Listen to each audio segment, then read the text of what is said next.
Good day, everybody. Welcome to the Deal Scout. On today's show, we're going to talk about crowdfunding and the exciting things going on in the world of capital. Nick, welcome to the show. Hey, thanks for having me. All right, Nick. So tell us a little bit about who you are and what you do. Sure. So I'm the CEO and co-founder of Mainvest. We're an alt investment platform specifically focused around creating deal flow for brick and mortar small businesses across the U.S., utilizing regulation crowdfunding and basically a marketplace for individuals to invest in restaurants, breweries, yoga studios, kind of you name it, the cornerstone businesses that make up like our Main Street America. On one side of it, solving a lot of the access to capital challenges that these businesses acutely face, and on the other side, kind of giving access to passive income investment opportunities for alt investors looking for yield. Got it. Now, when you say alt investments, right, for some of the listeners listening, they go, what the heck is an alt investment? Give us an idea of what that means. That's fair. I mean, I think it's just like a non-traditional in the sense of looking at like the last, 90 or so years since the Securities Act in 1934 was created, not like a traditional investment, like investment into a 401k or like an equity investment in the public markets. These are actual direct investments into private businesses, utilizing a debt security called the revenue sharing note, that in which these businesses are basically paying back investors on a quarterly basis as they generate revenue. And due to the variability that as the business grows, the performance of that business actually can affect the speed in which the investor is paid back in the IRR. So alternative in that it's a kind of unique new thing that didn't exist maybe 3 or 4 years ago. Very cool.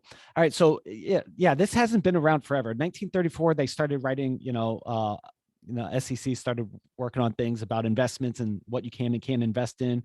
Crowdfunding is kind of recent, like in our lifetime. Kind of explain what went on and why this is so revolutionary, and how did you get started in this? For sure. Well, I like kind of the inflection point for the regulations was in May of 2016 with the Jobs Act Title III. And, it really gets into those like how securities can be offered and investor protections.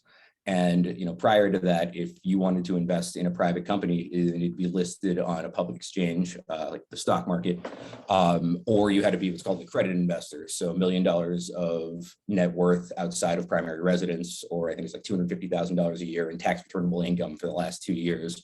And really those regulations went into place as a form of investor protections to make sure that what they call like non-sophisticated retail investors wouldn't be frauded or, they felt like wouldn't be able to evaluate. And kind of if you look at what happened and the kind of impetus for the Jobs Act and for this, I guess you could call it deregulation or like reframing of the regulations, was really looking at this massive amount of wealth generation coming out of Silicon Valley, Silicon Valley, the thousands of like the Ubers and like the Airbnbs that were able to continue to go for like private rounds of funding and in a way like delay, in a sense, their public offering, so that Uber went public is like a $60-70 billion company. All of that opportunity from and like the ability to take that risk was limited to only accredited investors, and so it was kind of viewed as contributing to like this massive wealth gap. And being able to create a framework to allow for retail investors to have an informed regulatory protective framework to be able to start participating in something like that, which is really the goal of it. Yeah. Well, that was huge. So since 2016, how did you go from, oh, that's a great, really, open offer for what the community can do and building businesses, and especially in the brick and mortar world, like how did you go, we should do that? Well, I guess kind of tying back into my background, I was a pretty early employee of Uber, joined back in 2011. And really the idea for Mainvest came prior to the regulations. When we were exploring, can Uber work outside of major metropolitan areas? Like does Uber work in suburbs or in like smaller population areas? How does like supply, demand, liquidity work there for this like asset heavy marketplace with a bunch of, cars on the ground and requesting them? In looking and exploring that, you really couldn't do that, or at least I couldn't do that without going down a ton of what I call like economic development rabbit holes, which really led to me being edified on the challenges that small businesses face in terms of accessing capital, limited to really institutional funding, SMB loans from the SBA. There was a massive gap in the market for, seed stage small businesses. There wasn't really a fund for that. And so that was back to 2012, 2013, kind of putting on the marketplace hat. It just led to this question of why can't communities be directly, investing, market validating and underwriting the businesses that are growing there on one side of it, and have that capital be driving, closed loop economic development in those communities. And that's when you get back to the Securities Act in 1934 is a really strong, it was oh, that's why not, because of this regulatory framework and because of how they put that into place. And then you fast forward to 2016, and I actually moved down to DC, ironically working right at the time where these regs were on the floor of the House and Senate. And what was kind of really exciting to me was in first looking at them, everyone was calling them equity crowdfunding. And, the real kind of impetus for them to create, as I said, was more for, equity investments into early stage startups and opening that up to retail investors. But in digging into the regs, it was well, wait a second, small businesses could utilize this, kind of solve that 2013, 2011, 2012 problem that I was thinking about. The two core things that the regulations did was, one, allow for non-accredited investors to, and retail investors to be able to participate, and two, for the solicitation of the offering for businesses to actually be able to go out and market it as opposed to traditional private placement. And so when you put those things together and you're looking at, it's not just equity crowdfunding, you can kind of, bespokely create the right security for the business that's raising. It doesn't have to be equity, it doesn't have to be debt. And you pull that all together, the regulatory framework kind of created an unlock. And so really the question at that point was, can we retrofit these regs to solve this real challenge that small businesses are facing, and opening up that to retail investors to allow them to participate in our domestic economy? And it took a year and a half or so to really kind of dig in on that and get edified on securities law, which is not my background. I was a poli-sci major. But once we hit those check marks, me and my co-founders decided we were going to do this full time. We left our respective jobs, formed it early 2018, went through a nice little 3-6 month regulatory approval process to get approved and accredited by FINRA, and then soft launched it in October 2018. Yeah. All right. So very cool. How'd you go from being a poli-sci to being a tech founder? How come you didn't, how come I'm not looking at you on TV right now as a politician, or is that maybe in the future too? No, that's definitely not the future, not the, but I think, I picked poli-sci as a major. I was very interested in a lot of the, I guess, economic development and how kind of communities evolve.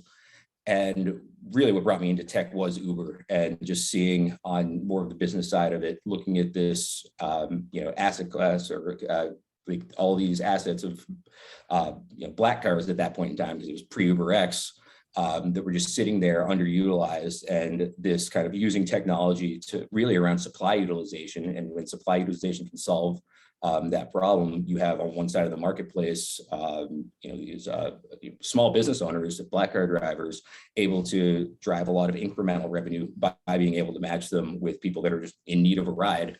And kind of the marketplace dynamics of that were really, really compelling to me. And that's kind of what brought me into tech. And then 6.5 years of that, I feel like that was pretty much my, rise to adulthood upbringing was in the tech ecosystem.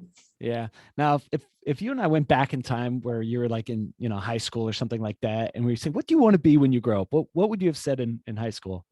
I'm a musician.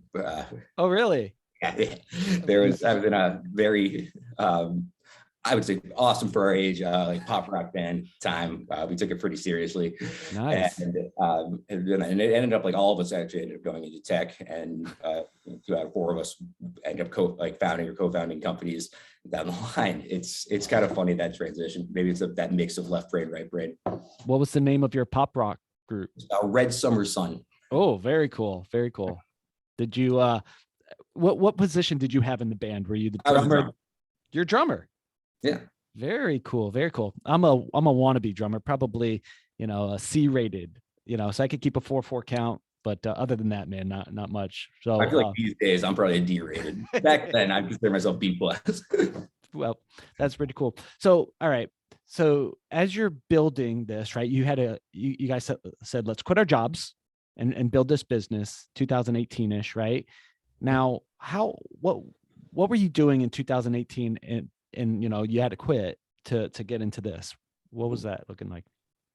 Well, I mean, what was really interesting about kind of getting started was, there was a heavy moat to jumping into this. It's a heavily regulated environment. There's a lot of edification needs to happen there, but it's also, uniquely, like, you're regulated by FINRA, utilizing this SEC security like exemption. And in order to kind of get to that point, there's a lot of pre-work that has to go into that. One of the biggest examples, you have to build out a fully regulatory compliant, like, MVP product that actually gets reviewed in that process. And so really when we left, it was, all right, these are all like the check, like, how do we get from here to there? And it was kind of like identifying like all of the different like check marks, roadblocks, and timeline of that, from us securing capital to getting this approval to actually like pre-building before you have approval, like your initial supply or businesses they're going to soft launch on the platform with you. And so there was a lot of running around, I guess is the simplest way to put it. And really just a lot of like kind of webbing that had to kind of come together. And I think the timing of that and making sure that everything was layered correctly so that we were trying to do it as efficiently as possible, and get there and deal with all of the like third party things that could come up during that process. Yeah. I would say a lot of running around.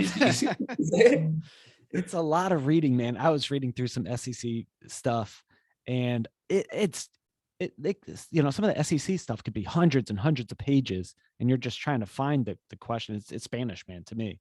Oh yeah, the final rules for Reg C, I remember looking through it. It was like 635-page document, and there's all of like the like House Senate comments, and like what was really helpful in digesting that was actually getting a sense of the spirit of the regulations. What all of these as they were putting this together and making the decision on it, all the things that were kind of weighed in terms of risks and things to be considered, and kind of getting to when you end up with a bunch of people in Congress being the ones like driving this through, they're going to like really be looking to solve, or like what is it trying to accomplish, but the nuances of it on like the business operations side, not all these guys are business operators, and like understanding those challenges, like how long debit takes to process on the ACH rails and like things like that.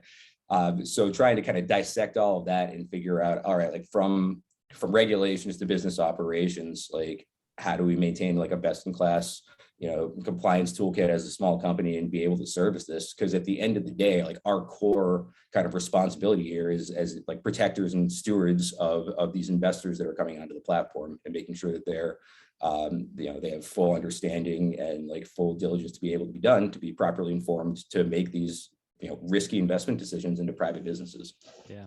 You mentioned something that's pretty cool. As you're reading, legislation and laws and such, there's the spirit of it, but sometimes it's created by people who might not be essentially the business leaders and the people who understand how it will actually function. So there's the spirit of the legislation. This is what we want it to do. And then there's the rules, right? Like, how did you, because in 2016, when crowdfunding came out, there wasn't a lot of clarity about the whole process. Like, how did you navigate that world, man? Because that's a big undertaking. Yeah, I mean, a lot of consulting and conversations with people that are much deeper into, I guess, the securities and legal side of the space than us at first, and then absorbing all of that information, being able to build out an internal team that can kind of represent that. And, also like engaging directly with, FINRA around, hey, like, this is what it says, and this is where, like, in practice, what does promptly mean, right? In this, like, there's not like a legal definition of like, promptly like take down, an offering after it closes. Is that like 11:59 p.m. kind of thing, or is and all of those little nuances, and just making sure that like we actually understood what the rules of engagement were and the spirit of those, to make sure that when people are like utilizing this product, like we maintain this core level of trust and understanding with our users and our investors and our businesses that we service, so that everyone feels like this is the right ecosystem for them to be growing and working in.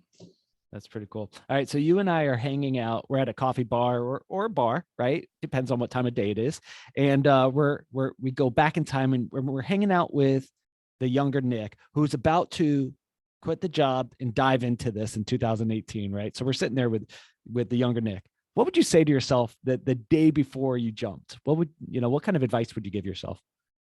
Well, I think at that point I had given myself the advice of I've like really like dug in and thought about this for like the last two or so years, and kind of gotten to a point of, there's like all of the check marks for like how this could work, how this couldn't work.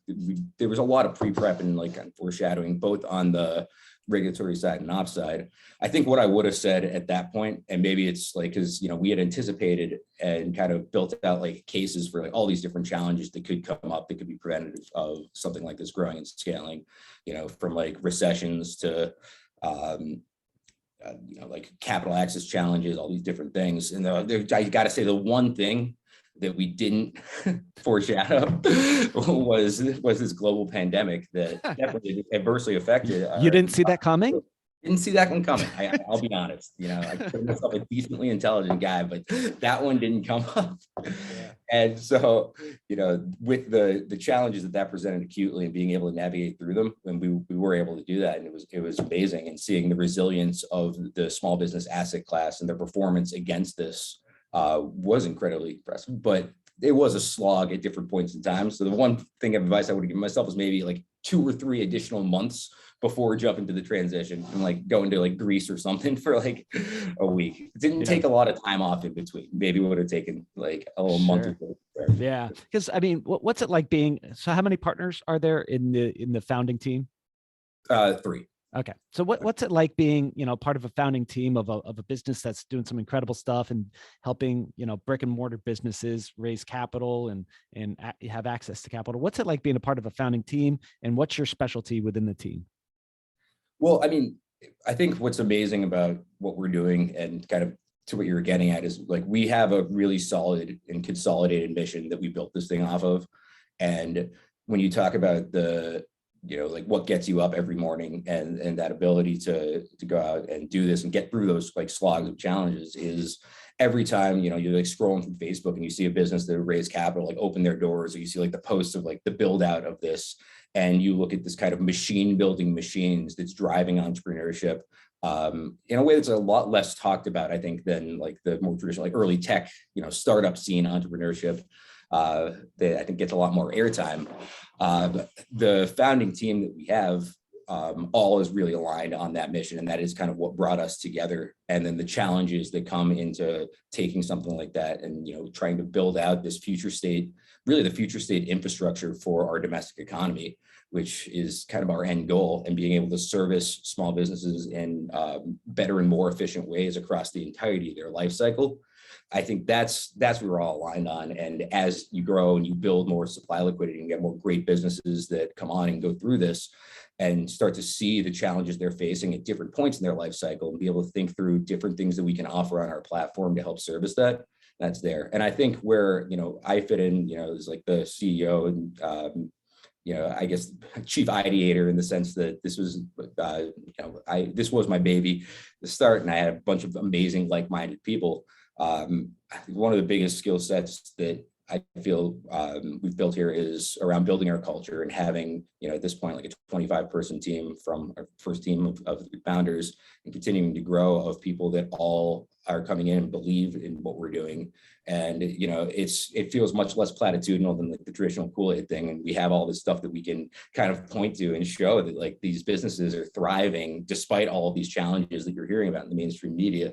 And like, that's great. And those challenges totally do exist, by the way, but the perseverance and tenacity of the small business owner is amazing. And so building an amazing culture, and that comes really with, I think, the biggest challenge of hiring. And, when you're a small team and you're scaling that out, getting hiring correct and bringing in the right people at the right time with the right vision and the ability to execute against that is something that I think was codified during my time at Uber, that I felt like I built a pretty amazing team of amazing people, some of which actually like came to Mainvest after, some of which invested in Mainvest, and building that of just like smart, like-minded people that are trying to do something really, really awesome. Yeah, that's pretty cool, man. So building a team, 25, what was so you had, 2 partners. What was the first hire that you made? Like, you're like, we need this help for our team. What was that first hire? Our first hire was our director of operations, Robert. And it's like, you have this complex kind of shifting the marketplace of supply side, demand side. On the supply side, you're basically, bring these businesses in, taking a small business that like is not super edified in securities law, let them edify that this is something they could even do to start, right? It wasn't even like a thought option before. And so like that education, but once you bring them in, all of the different pieces that come together to turn a business that's looking to raise capital into a regulatory compliant filing with the SEC, you need like the glue and strong foundation for that. And so the first hire is the director of operations, who is that glue, is that rock, I would say, and the foundation that everything else can be built upon. Yeah. Side question: who's your favorite drummer? Right. So you're a drummer. You're a musician. Who's your favorite drummer? Honestly, and like it's a rest in peace scenario this year. Charlie Watts from the Rolling Stones. I think was one of the most principled drummers, most professional drummers in the history of it. A true drummer's drummer, and so. Yeah, I have a strong like that. That's never wavered. Yeah, that's it. Yeah, R.I.P. buddy. So this is an assumption, right? I'm making an assumption here. I might be wrong. A lot of business owners, brick and mortar, my assumption is that they might not know that crowdfunding even exists as a capital source for them, right? That how do business owners find out about you guys, or how do they know about this? How do they know that this is an option for them? For sure. I think when we started, a lot of it was just, cold reach out and education. And, one of the challenges there is capturing the businesses at the right point in time in their life cycle. It's harder to find a business that has no idea that this exists when they're, pre-launch, and you just have like maybe an LLC filing or maybe even pre-LLC filing. So there's a lot of just kind of understanding, like kind of networking around community and understanding that small business and local ecosystems and how they work to kind of get that out there. And then as you build that, like in a way, like that is really our growth engine is driven by the supply, driven by these businesses that go and they're successful. And then like another business in the community sees that, or an entrepreneur community sees that business and it's like, oh, wow, that worked really well for them. I'm going to reach out and see if this works for me. And so when we talk about kind of the flywheel that's growing the marketplace, like it's like really satisfied businesses that are like come into this, maybe not even knowing how it's going to work, walk out of it with not just like working capital or capital to grow their business, but like capital alongside a group of aligned incentive investors that are now evangelists for that business that help them grow. That spreads like wildfire. Yeah. So, all right, you and I are hanging back out at, at the coffee shop or bar, and someone comes in. I'm like, hey, I need you to meet my buddy. He has a skateboard shop down the road. Could you kind of tell him, why his coffee's getting made, like how this could work for him? How would you explain that to the skateboard shop? For sure. I just, I guess the question would be, is it, if it's an existing skateboard shop or if he's looking to start one? Yeah, like, existing. Let's go existing. Existing. So it's like, hey, like, what do you need capital for? Are you looking to grow your coffee shop or your skateboard shop? You threw me in. Those are all both small businesses. Right. Two customers there. Yeah. And, you have built this community around your skateboard shop. I'm sure you have like loyal customers and loyal fans that this would allow you to reach out, have them be able to participate in your growth and expansion. And, rather than kind of repaying a bank or, taking money from like a single private investor, you can actually go out to your community, have them invest in the growth of your skateboard shop and reward them through the growth of the business for that happening, access that capital. And through that cycle, as you go from one skateboard shop to three, or if you want to switch from, strictly brick and mortar into going into e-commerce, you can have your consumers along for the ride and rewarded for that. Okay. So let's just say, I've got this huge community of skateboarders, we hang out all the time, and it's like, man, we need about 100K to help us move from just the brick and mortar, but to help us to also open up an e-commerce. Like, is 100K, good for, like, at what size of funds, does it make sense to do a crowdfunding raise? So really it's anywhere from 50,000. I think maybe like 50,000 is kind of towards like the bottom end of it. And that would be like, a pizza shop kind of expanding, maybe like adding some pizza ovens. The stuff that makes the pizzas. Yeah, the stuff that makes a pizza, more than dough. To around $500,000 to $1 million is kind of where the our typical range for small business goes. And it really does depend on what the goals of the business are, what their scope is. So, we have a lot of breweries that have raised on the platform, and they can raise capital for anything from building out patios or expanding their outdoor dining and outdoor seating, which was a very big growth use case during COVID, or as at the height of COVID, and planning for that future and what that's going to look like. To adding a canning line or expanding into distilling if you're a distillery. There's a bunch of different use cases, and based on the size, scope, and pricing of the security, businesses can kind of evaluate that, build out the offering that they want to have, and then go out to their community. And from that community giving that market validation is what then, as other we go back to the alternative investors are exploring this, that really is our secret sauce in terms of where we're looking at a 98% plus repayment rate across the history of Mainvest. Despite a global pandemic and the majority of our core asset class being brick and mortar, really ties to the fact that what bank underwriting is not sophisticated and unable to do in the same way as this is that localized market validation that comes alongside capital, and then ends with a group of aligned investors that are incentivized for this business to succeed, and they're going to act as a broadcast mechanism for that business and kind of get that full loop of value through it. And when other investors that might not know these businesses personally are exploring the platform, they're seeing businesses that have gotten that community and market validation, from friends, family, and their community, that allow them to, evaluate that as part of the risk. Yeah. All right. So with my skateboard shop, I need about 100K to kind of build this out. What's it look like? How does this thing work? Right. I've got this huge community, which, not only we'll kind of go into community and the importance of that needed for the capital raise, but, what does it look like, kind of nuts and bolts a little bit as we're getting in? I need about 100K from my community. I want to bring them in as raving fans, as investors, so that they're invested in my growth as a human, but also as a business. What does that look like tactically from the soup to nuts tactically? Yeah. So basically you create your account on the site, and, it's obviously fully self-serve.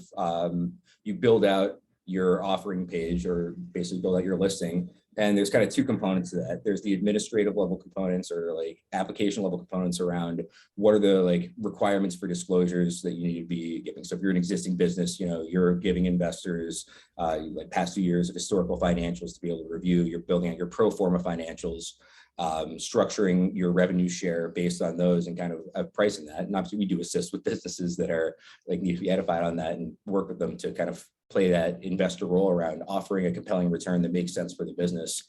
And then the other side of it is the actual pitch. And, that's where more akin to traditional crowdfunding. It's this storytelling of who we are, what we're doing, and, what we're going to be doing with this capital, why you should be excited about this, why we're excited about this.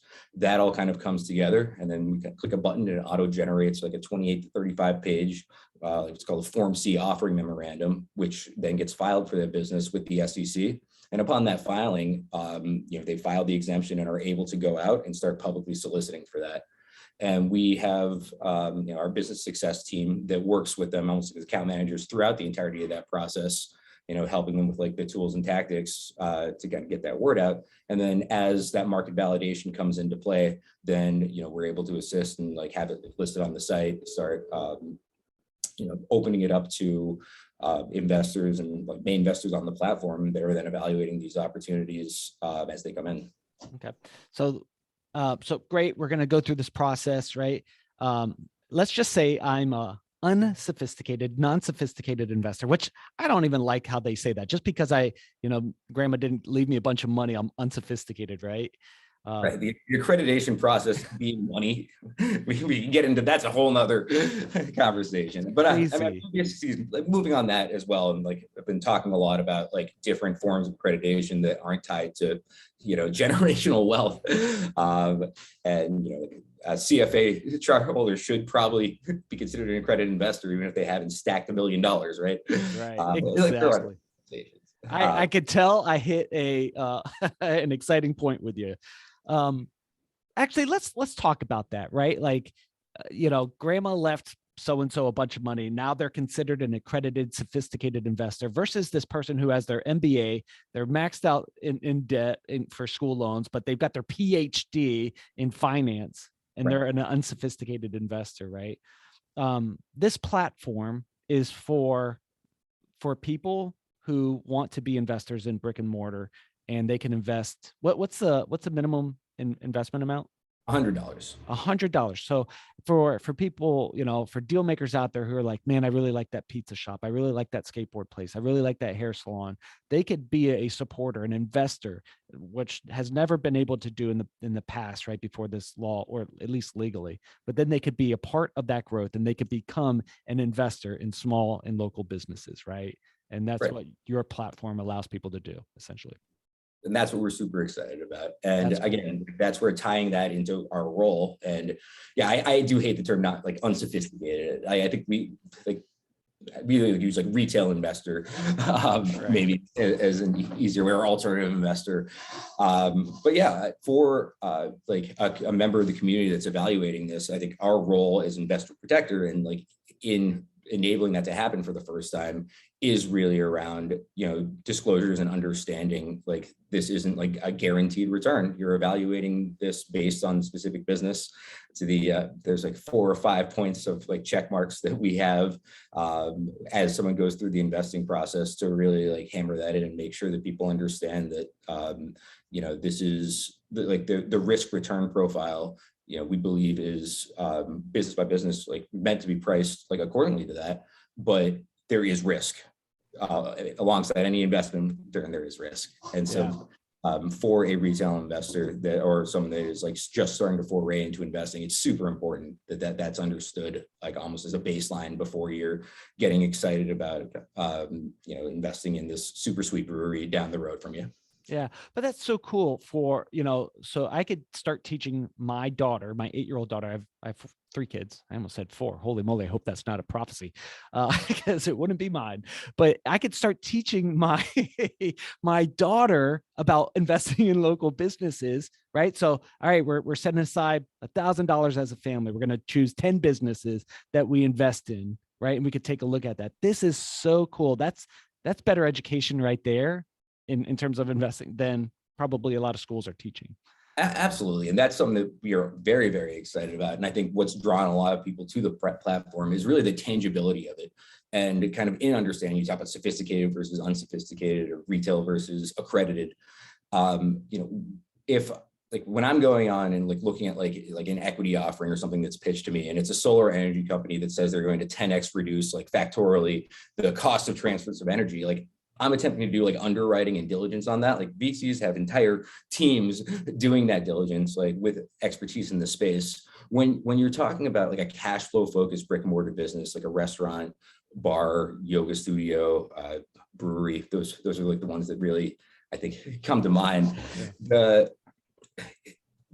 It's not simple. It's incredibly challenging to start and run any small business. But when you're thinking about the P&L and like, how does this actually work? It's a lot easier to kind of wrap your head around like, all right, cool. I'm buying coffee beans, I'm grinding them, I'm selling them. There's a cost to do that. Like I'm going to charge something above that cost. And to be doing that kind of underwriting and like validating of a potential investment opportunity in the brick and mortar space, I think a lot of people are a little more comfortable doing something like that, at least than I would be in jumping back to that solar energy transference company that I just know nothing about. Right. Yeah. Someone pitched me a deal the other day on payment gateways and blockchain something. And I go, stop, man. I grew up on a construction site. I have no clue what you're talking about, man. Like, I just don't, but I understand, brick and mortar. I understand, the business. I would love to invest in the business right across out of our window, because I could walk in, I could buy coffee there. I can make, I could take a look. Hey, how's my investment doing? It's cool, right? I'm going to tell all my friends about it. Like, hey, I invested in that business. That's important to me. Like, you guys should go there and not the one next door. Don't go to the Starbucks one, go to this guy, right? Or gal.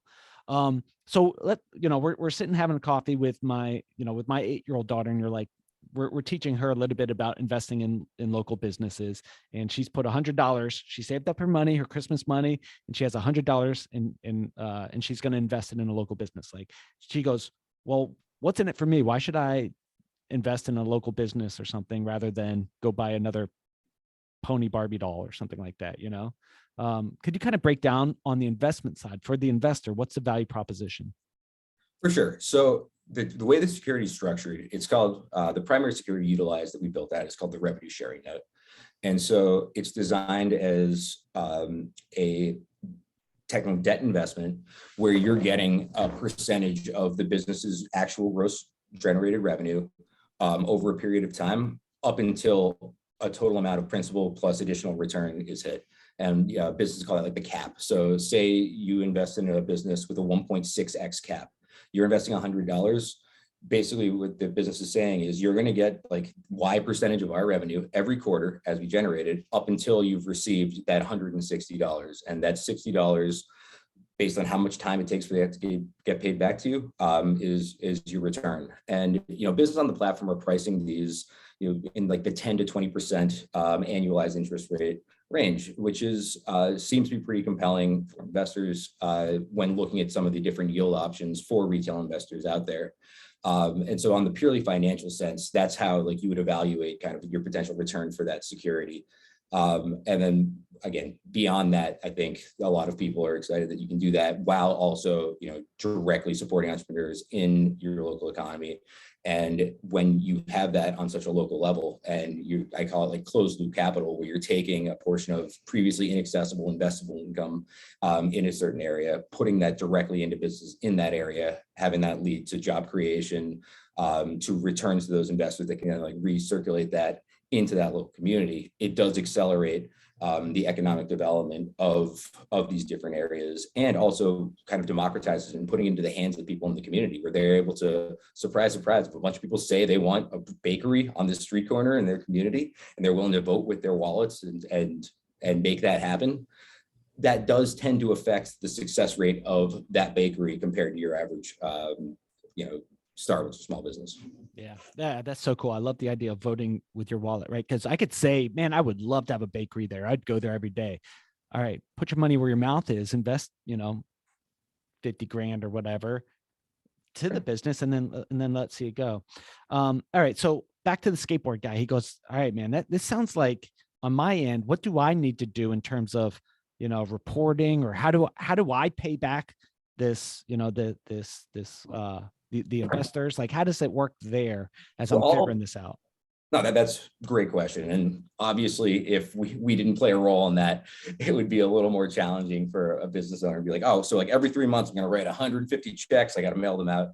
All the repayments are done through the platform, and reporting is done through the platform. So basically, that skateboard shop, first quarter, after where they're generating revenue, they report to us their gross revenue. We pro rata distribute that percentage proportion, and it goes directly from their bank account through the ACH rails into the hands of the investors that invested.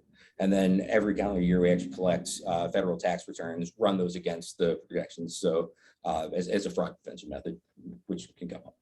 Got it. So cost of capital, right? So what is this compared to, like, I need 100 grand. What is this compared to, or maybe you could choose a better number. Why should I do that rather than Visa or go to, a local bank or something? What's the value proposition of that?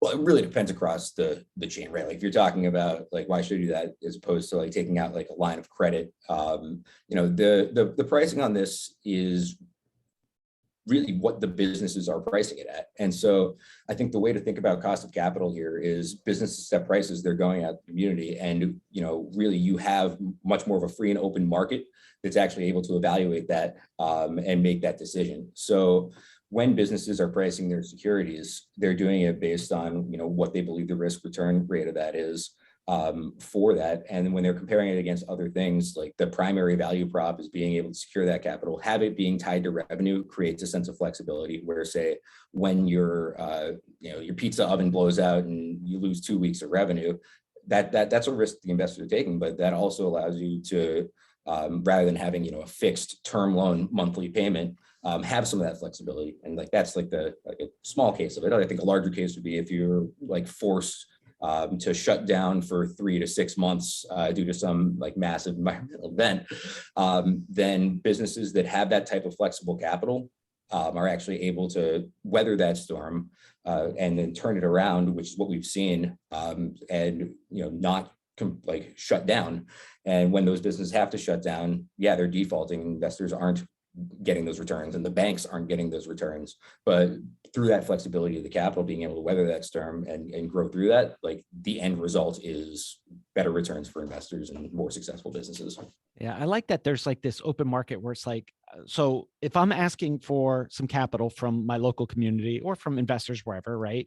And I'm trying to raise 100K, I have to make it enticing, right? So one, I have to fulfill the needs that I have as a business. So I need 100 grand, but I also need to, pay my investors, and I have a duty to repay them. So, but I have to price it in a way. I have to make a great offer that the investor would want to participate, right? Exactly. Yeah. So as I'm doing that, so skateboard shop again, and we're kind of like figuring this out. Like I need 100K. What are some good ways to make it enticing for investors, but also helps me keep my lights on? What are some tips that you have for that? Not investment advice. What are some tips, right? Don't do that. I mean, I think in terms of the structuring of a security, what you're looking at, the different inputs around, like you're sharing a percentage of gross revenue. And so you want to be looking at like what your actual profit margins are and making sure that like that aligns. Like if you're sharing, you can share a much larger amount or a larger percentage of the gross revenue, accelerate the repayment back and have it in a shorter period of time and pay back like less of a total like aggregate sum of capital and still provide a compelling return. However, if you're doing that and like sharing, 15% of your gross revenue and your profit margin is 7% because you're a natural grocery store or something, you're going to bankrupt yourself. And so balancing that, and really that's something that we do with all the businesses and have that built out to make sure that the structuring of the security is designed to create like resilience and like align that resilience for the business and feasibility for the business with potential upside for investors. Yeah. So as you're walking someone through the platform, you kind of go, you have some guide rails for people. You're like, hey, maybe, offer 99% of your revenue. That might not be a good idea. You might go bankrupt. Yeah, like we absolutely wouldn't launch an offering on the platform that does that. Like beyond the regulatory kind of diligence and responsibilities that we have, we do a level of viability underwriting for these businesses, not as an endorsement of the security itself, but just in terms of kind of a baseline for what businesses are brought on the platform. Do they have a viable path forward? Like are we excited about looking at like the history of the entrepreneurs and everything? And, when you tie all that together, you have some amazing businesses that are currently on the platform that have, been successful on the platform. They've come back for second or third raises on the platform as they're expanding. And that's kind of the crux of what we're doing here. That's pretty cool, man. Great job, by the way. Like if we just ended the interview here, just like really good job. But I do have some more questions if you got more time. Sure. Okay, cool. All right. So really good job putting this all together. As you're building this, launched in 2018, had to go through all sorts of jumping hoops and legislation stuff and figuring stuff out with attorneys and building this tech company. Like, tell us some of the victories that you guys have had as a company and as the companies that you serve. Give us some milestones that you guys have hit. I mean, I think in looking at the last like year and a half, there have just been like some really strong inflection points around, our reaction and like how we navigated with a predominantly brick and mortar asset class through COVID. And that it's tough to talk about like milestones and achievements without really digging into that and like looking like acutely as it like was first hitting, trying to understand what it was going to look like, looking at our businesses, figuring out like what can we do to like best shore up for our businesses best potential way to navigate through. And I think one of the biggest milestones there really was like working directly with every single business on the platform, rolling out this plan to make sure that like this super complex PPP thing, when it first rolled out, our business would be served and have access to that, and like getting ahead of that with them. For businesses coming onto the platform during that, having them really understand where these challenges would lie. And, we made a decision to like not kind of pivot Mainvest into like a straight business relief fund and really focus on businesses that, had opportunity to kind of weather the storm, businesses that were like evolving business models and changing that, like as the breweries that were raising capital for, roof decks and more outdoor dining experience. being able to hold to that and maintain, the biggest milestone is maintaining this asset class that through a pandemic has had that 98% plus repayment rate. The fact that we've had, I think, 3 businesses out of like over 400 over the course of this shutter their doors. And unfortunately, one was like a escape room. One was a like gaming cafe, businesses that were much like at the kind of like most affected by this. And you compare that against like SBA default rates and like just the factorial kind of thesis validation of when you have communities market validating these businesses and putting their capital, voting with their wallets. COVID was the silver lining of that. Like the fast forwarding of that proof point and being able to see, wow, like this asset class really does have legs through this. And as we get to the other side of it, you see, increases in small business formation. You see this opportunity for rebuilding our domestic economy, our local economies, being able to be here right now with that data that we've seen and know that like, right now we're just looking at greener pastures as we continue to grow out of this thing. That's I think our biggest accomplishment. That's so awesome, man. Good job. That's really cool. Nick, so we're building this out. What's the future look like for you, right? As you're building this out, like where do you want to see this thing go? Well, I think if we look at like the servicing side for small businesses, we're really, really excited at, we have these businesses, we work with them, we have these relationships with them through the entirety of their life cycle, at least the life cycle of their loan. And what we're seeing is as businesses hit different milestones and have make the decision that they want to secure more capital for growth. If they've gone with us, they tend to continue to come back to us again and utilize the product. And that's very exciting. And it really opens up some interesting opportunities as you take such a fragmented asset class that is the small business space and bring it together and kind of like unite the clans where there's a lot of things that we're going to be able to offer that can help these businesses leverage and compete through that. For example, you have 400, 500 coffee shops that are all operating in this ecosystem on the platform. And you're able to start doing like collective bargaining and negotiations with them to enable them to get different aspects of their service and supply chain at cost that allow them to compete with a Starbucks. We're like really exploring agriculture and like local farm to table, and we've had some farms that have actually successfully raised on the platform, and there's more interest in that. Seeing like when you have like a localized collection of restaurants and then you have a localized collection of local farms, and you're able to create more efficient ways to bridge their supply chain throughout their life cycles and serve that. Those are the things that we're really excited about on the supply side ecosystem. And then when we think about like, the investors that are coming in and, continuing to like reinvest and kind of start to truly diversify into this new asset class of like revenue-backed small business securities.